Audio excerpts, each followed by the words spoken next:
নিয়োগ বৈষম্য সহ দাবি আদায়ে ২০ দিন পর ফের রাজপথে পলিটেকনিক শিক্ষার্থীরা। রাজধানীর ৭ রাস্তা মোড় সহ বিভিন্ন জেলায় সড়ক ও রেলপথ অবরোধ করে বিক্ষোভ।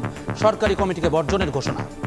হুমকি দিয়েছে জবাই করা এবং গুলি করে হত্যার, আমরা তার তীব্র নিন্দা জানাই। তাদের যদি অনতিবিলম্বে শাস্তি নিশ্চিত না করা হয় ততক্ষণ পর্যন্ত আমরা এখানে অবস্থান করব। আমাদের প্রতি বৈষম্য হয়েছে, আমি এজন্য আমরা এই কমিটিকে মানি না।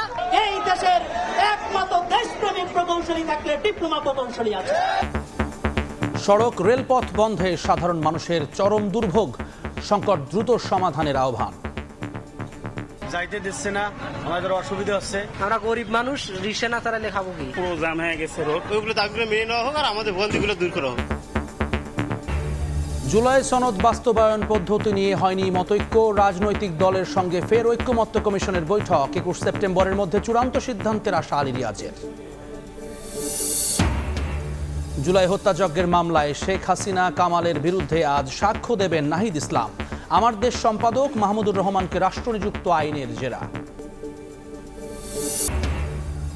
এবং দরজায় কড়া নাড়ছে শারদীয় দুর্গোৎসব, প্রতিমা তৈরিতে ব্যস্ত কারিগর। পূজা উপলক্ষে প্রথম চালানে ৩৭ টন ইলিশ গেল ভারতে।